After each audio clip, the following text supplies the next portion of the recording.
welcome to this rather unusual and virtually socially distanced book launch to celebrate the publication of Keeping Secrets, which is the first, hopefully, of many books by your friend and my wife, Wendy. Over the course of the next 30 minutes or so, Wendy will be reading some short segments from a book, Keeping Secrets, now available to buy from Amazon if you haven't already.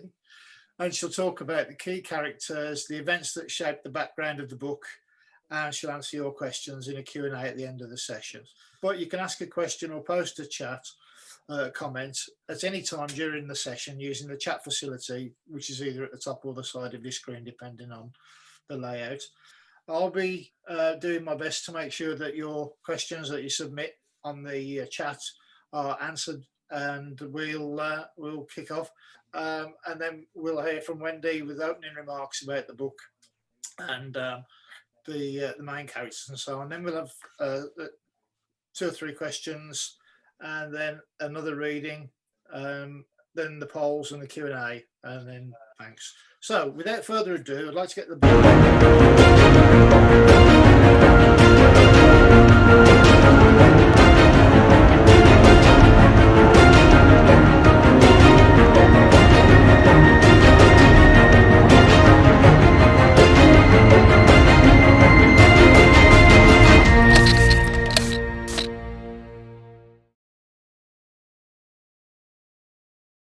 Thanks ever so much for being part of this short virtual book launch. You'll note, for most of you, you know me as Wendy Garcars, which is my married name, but the book is being published under my maiden name because with a word from the publisher, his exact words were, I think it's easier to pronounce, so let's just go with that. So that's why it's in my maiden name. I'm really, really excited about it because for lots of you that know me, this has been a real dream for me. I've run businesses, I've worked for the health service, I've had a long career in helping other people, and I've done a lot of coaching, and I realised at one point a couple of years ago that it's very disingenuous of me to coach other people and tell them to follow their dream if I'm not doing that for myself. And so I decided that what I needed to do was this idea of being a novelist has been around for a while. I needed to give it a fair crack of the whip. So a couple of years ago, we sold our house and came to live out in the sticks in Staffordshire. And I started to write Keeping Secrets. And the plot had been sort of in the back of my mind for a while. But there were a couple of things that triggered it really. About 5-6 years ago, we had family members that were getting older and being diagnosed with dementia.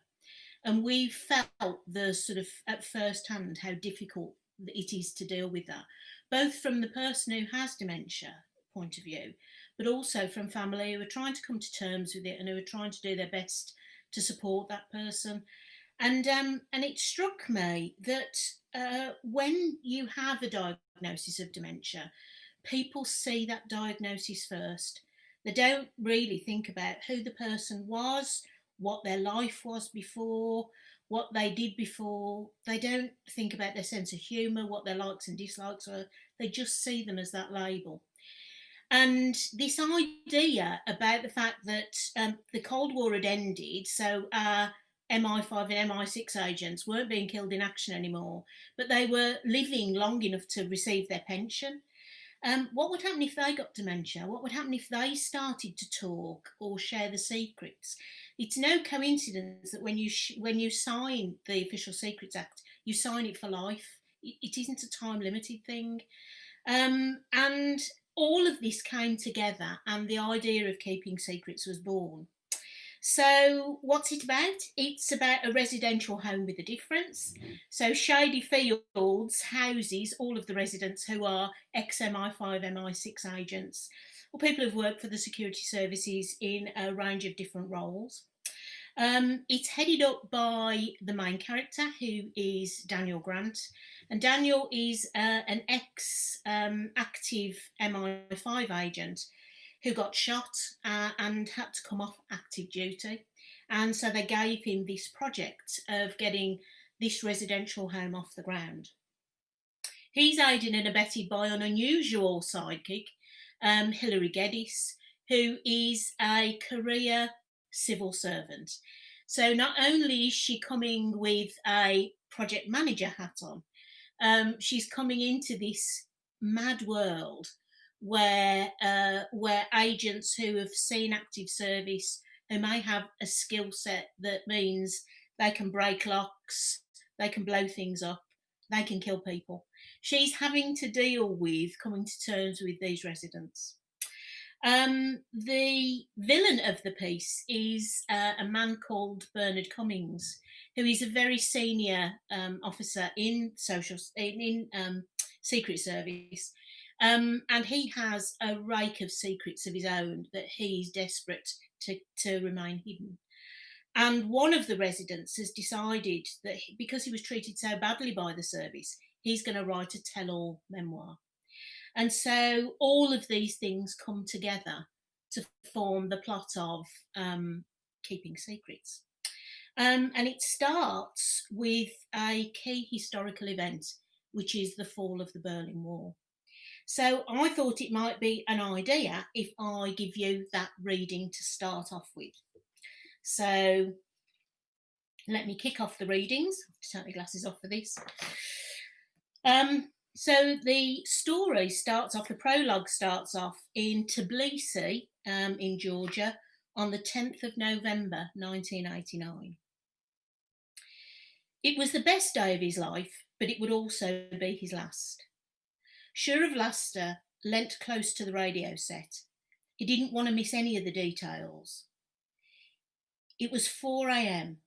The BBC World Service had been broadcasting the astonishing news for several hours. The Berlin Wall had fallen. The stream of people has not stopped since this afternoon, and even now hundreds of East Germans are crossing into the Free West for the first time. They're cheering, crying and punching the air. There's also a fear that this may close without warning if the authorities have a change of heart. The reporter's impeccable English accent was coming live from Checkpoint Charlie. He was trying to interview people on the street. Most were jabbering away excitedly, while a few were just stunned that this was happening at all. Even over the crackling signal, Shura could still hear the cacophony of celebration interspersed with car horns. He absent-mindedly ran his fingers through his dark curly hair. The damp of the basement invaded the khaki serge of his uniform, and he shivered. The reporter continued. A huge crowd of friends and relatives have formed on the other side, waiting to see if their loved ones have made it across. They're hugging and kissing each other. The elation and joy is palpable. Sitting in Tbilisi, Georgia, perched on a tubular steel frame stool, he listened intently to the illicit radio receiver as history unfolded. He felt transported, as if he were there in person. He sensed the iron grip of the Soviet Union beginning to weaken. He closed his eyes and let imagination translate the commentary into vivid pictures. It was almost like watching a movie. These events were a sign. Okay, we've had a couple of questions. If you want to take the first one. And it's what inspired the story, which I think you might have already slightly covered anyway. But I do think it was this whole idea of the fact that people who have dementia have a life, and it's very easy to label people and to look past that. So I wanted to write something about that. But the reality is I've always been hooked into espionage thrillers. They're my favourite genre.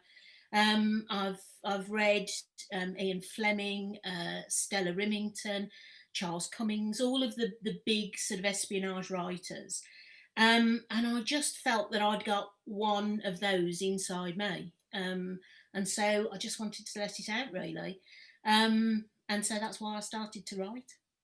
Good, hopefully you got more than one. Another question was, what prompted you to change your career and start writing novels? I'm a great believer in the fact that if you learn throughout your life, you don't grow old. I think you grow old when you stop learning. And I feel as though I've been going through life and all of the things that I've done and all of the careers and all the jobs that I've had has been a bit like I've been walking through a jigsaw puzzle, picking pieces up.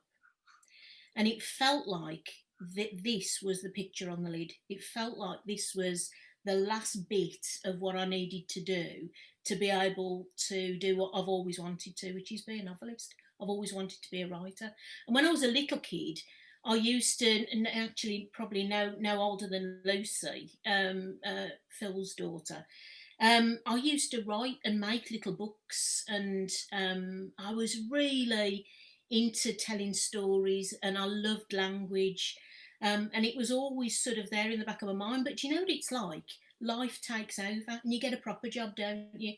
And so I had a proper job for a while, and I just thought to myself at some point, if I don't make the effort and make it happen, it's not going to happen on its own. So I just decided to do it. And let's be honest, Andrew, I couldn't have done any of it had you not have aided and abetted me. It was a big decision to sell our house and just move, and we did it in a month.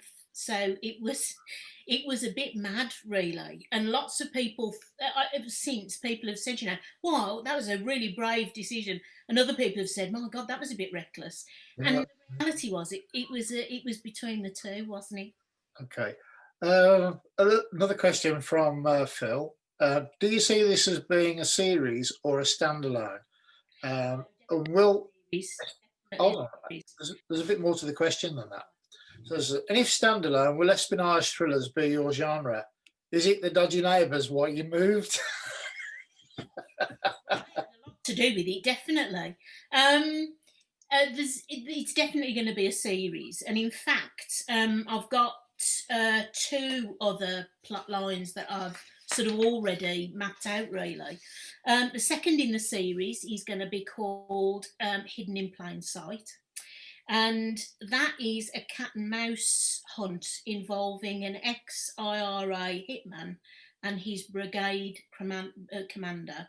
And the MI5 scoop him up, and they have to. They're keen for him to tell his secrets, and so they have to hide him somewhere. And so Shady Fields becomes a safe house because nobody's going to look for anybody in a residential home. So that's plot two. And that's all based around the Good Friday Agreement and around the comfort letters that were sent out, and who got comfort letters, but actually who didn't get comfort letters and what happened to them, because they were literally left out in the cold. And then the third book is going to be called State of Mind. And that begins with a children's author who's found dead in his London home. And his death bears a striking resemblance to the death of a prominent scientist who was found in woods at the back of his home in 1983. And the story really revolves around the way our data is used, and it asks questions that are really, really prevalent for today around things like media manipulation and what is fake news and where does it come from. And on one hand, we are, as individuals, so ready to give our details away, personal data away, on any website that we enter onto, not realising that there could be consequences to that because somebody's capturing that data and it's what they're using it for. So that's going to be the sort of third plot, really. So you're going to be busy then for the next couple of years? I am, yeah. Okay, good question. Thanks, Phil. Do you want to give us another reading there? Yes, we'll do. So the next reading that I want to give is around the one of the main characters. This is a character called William Wright, and William Wright was, I suppose, really the equivalent of the boffin. So he represented Q from the James Bond books. And he was treated very badly by the service, and so he wants to get his own back. So he's going to write a tell-all memoir, And Bernard Cummings really doesn't want him to do that because he knows where the bodies are buried. So this is a little bit from when William meets the journalist that starts the ball rolling, Rayleigh. This is chapter 16. So it's set in the Shepherd's Tavern in Mayfair in February 2017. Jodie was a hack. As tabloid reporters went, she had a well-developed nose for a story, but she was a hack nonetheless. Fellow hacks described her as mercenary. She accepted that dubious honour, but she often wondered where her once noble journalistic aspirations had gone. She smoked hard, drank hard, and played hard. She had a nose for the sensational. She knew her big break would come, but she didn't realise that it would be in the form of a septuagenarian with a dull personality and a questionable memory. She was supposed to be ghostwriting a book for Toby Stevenson, a senior civil servant who had his own theory about a sixth man in the Cambridge spy ring. He had given her William Wright's name because they'd worked together briefly in London in the 70s. Her background checks had uncovered a dedicated man who had left the service under a cloud. She decided it was worth having a chat to see whether he had anything worth saying. She knew from Toby's notes that William had been involved in the electronic archiving of the files linked to Philby. It wasn't that much of a stretch to think that if there'd been a cover-up, William would know about it. Toby was convinced that the unnamed spy had been a member of the royal household, and that sort of sensationalism was too good for Jodie to pass up. This meeting would tell her if there was anything in that theory. When she contacted the old man to set the meeting up, she introduced herself as the author of a new book about Kim Philby and his friends. He agreed to lunch at the Shepherd's Tavern in Mayfair, and she entered the public bar and spotted him alone in the corner, recognising him from an old photograph. Jodie mentioned to the barman and ordered 2 double scotches. She waved at William to attract his attention and mind. "Do you want water?" He nodded, and she took the drinks over to the table. He had an empty glass in front of him, and he was reading a book. Stalin, The Court of the Red Tsar. "Is it any good?" she asked. William closed the paperback and put it on the table. "It is one of the most civilised and elegant chronicles of brutality and evil I've ever read. I've only ever seen ruthlessness to rival him once before." He blinked at Jodie and accepted the drink. "You know he wasn't Russian. He was born in Georgia." Jodie feigned interest. "No, I didn't know that." He transformed Russia from a peasant society into a military and industrial power, killing millions in the process. Jodie sat and dumped her bag on the floor. She removed a small dictaphone from her pocket and placed it on the table, then set her mobile phone to record too. "You don't mind, do you? I can't remember the details, and I want to get this right." "No, I don't mind."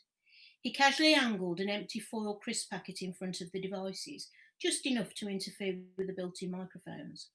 The quality of the recordings would not be good enough for her to quote from. "It really is good of you to give up your time. I've read a number of your pieces about whether the spy ring should have been detected earlier than it was. I particularly enjoyed your hypothesis that Elliot knew about Philby all along." William looked at her without any emotion. "Suspected. I never said he knew." She nodded. "No, you're quite right, sorry. He suspected. But that makes sense of Philby's defection, though, doesn't it? Several people have suggested a sixth man. I'm working with Toby Stevenson, and he's quite certain that it was a very senior public figure who had the final piece of the puzzle." William shrugged and swallowed a mouthful of the blended whisker. "Ah, yes, Toby. Proof that artificial intelligence is no match for natural stupidity." "What makes you think if there was a sixth man, he would be British?" "He could have been American, recruited much later than the others, when the US became a strategic player in the arms race." He looked around the bar. The lunchtime crowd was quiet and happy to keep their chat to a low murmur. He dropped the volume of his voice and leaned forward towards Jodie. "What are you really looking for? Nobody's interested in Philby and Co.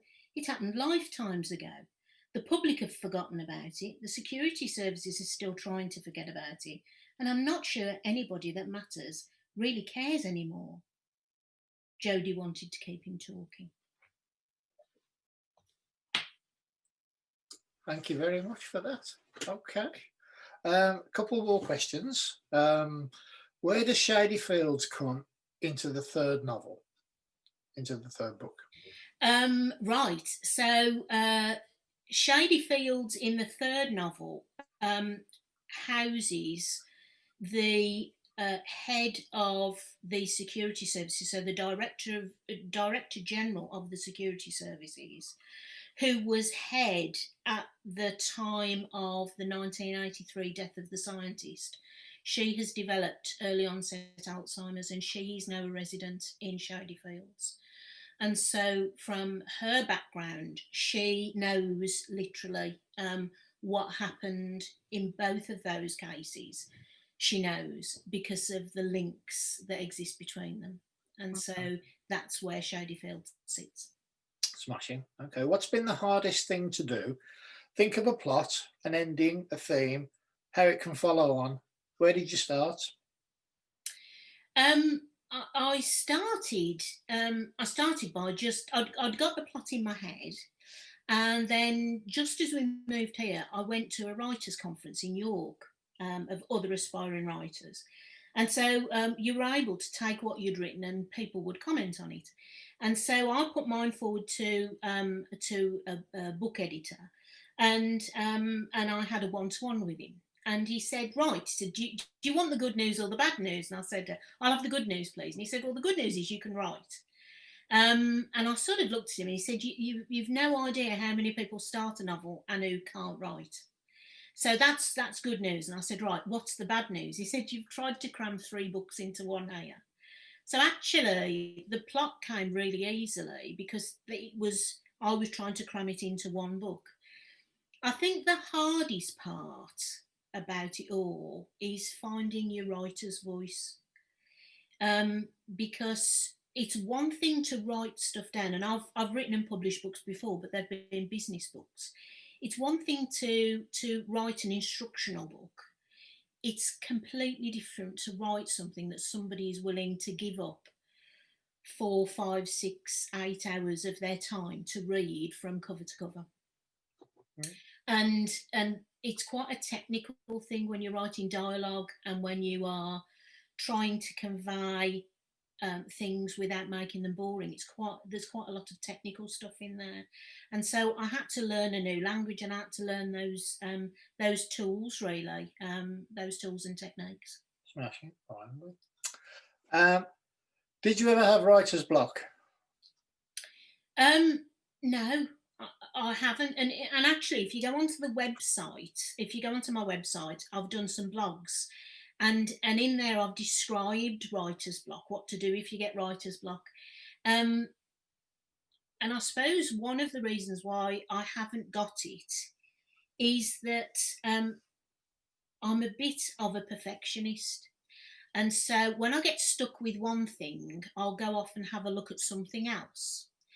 And so for me, if I got stuck with the plot line, I'd go and do a bit of work on one of the backgrounds of the characters. Or if I couldn't think about what that character would say, I'd go and do a bit of research about what it was like when the Berlin Wall fell, and what actually happened to ordinary people, so I could build some of that in. So it's not happened to me. That doesn't mean to say it won't ever happen, but at the moment it's not happened. Okay. And finally, has it been easier or more difficult than you thought to get your book published? Much more difficult. Much more difficult. There has been an explosion of people who have a book in them, and I think it was I can't remember who the quote was from, but it was from he's a journalist, Higgins. No, not Higgins. Hitchens. Yeah, Hitchens. Peter Hitchens. And he says everybody's got a book in them, but for some people it should stay there. And that's it's quite true that if you think you've got a book in you and you sit down to write it, you have no idea the difficulties you'll come up against. But actually, when you finish the manuscript, that's when the real work starts, because you've got to get somebody interested enough to publish it. And that is the hardest bit, without a doubt. Right. And if anybody wants to ask Wendy directly, then feel free to. Yeah. Can I, Wendy? Hi. Helen. Hello, Helen. Hi. I just wanted to know, do you, I don't know if this, I nipped out into the kitchen for a second, but do you, when you do a story, do you start with the end and then work backwards, or do you just let it go and then you follow it and you have no idea what the end is to start with? Yeah, you start with the general plot idea, but to give you an example, halfway through the book, without giving you any spoilers, my murderer changed completely out of the blue, and there was a character who was initially a very incidental character who became a really, really big part of the story. And that just evolved as you were going into it. So I know when I'm reading books, I think, what's happening in the writer's mind to do that? And so it is just evolving. Yeah, and I think if you write the backstories to each of your characters, it's not uncommon while you're writing. If you're writing a chapter and you're doing some dialogue, it's not uncommon for them to say something that you haven't written. Yeah, where did that come from? Just out of the blue, and you think, well, yeah, that's exactly what they would say. It's not how I would have said it, but it is what they would say. So the characters do take on a life of their own, and they do surprise you sometimes by saying things that just come out of left field. Yeah, it's like you said, you had book 2 and 3, sort of there, and it's like, well, do you know what's going to happen at the end of book 3? But no, it's obviously going to just evolve with the. You start off with a plot idea, and then it sort of emerges, and it grows, and it does get a life of its own. Fascinating, amazing. Thank you. Well done. I've enjoyed the snippets as well. Good. Thanks. Wendy, are you there? Wendy? Yeah. Can you hear me? I can. Okay. Our family, no one in it has ever written a book. Yeah. Do you think that writing your business books actually gave you the kickstart to write a novel? Because it certainly wasn't a family member. No, I don't think it was. I don't think it was writing the book that gave me the kickstart. But I do think that it gave me the confidence to write the book. So once you've had something published, you've had something published. So even if it was a business book, and this is totally unrelated, it did sort of prove that I could write well enough for other people to value it. What I hadn't realised was, however, that writing a novel is so different, that the publisher will be looking for specific things, and those publishers won't be publishers of business books. So you do have to learn how to do it. But it did give me the confidence, and I did think to myself, well, if I've got that published, then I should be able to get, this published if it's good enough. Because I suppose the structure is very different between the two. Yeah, completely different. But it's I tell you what, it's the old chestnut, isn't it? It's the most fun I've ever had with my clothes on. I mean,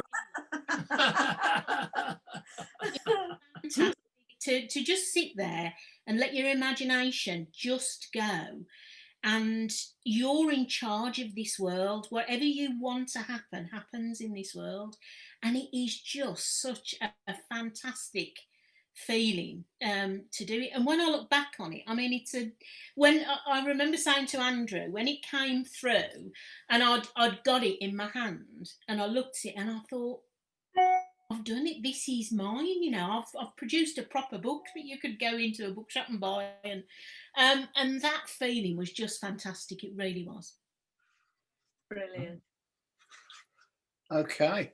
Well, I understand that there's an England football match taking place at 4 o'clock as well, which is probably accounts for a few of the people who've sent their apologies.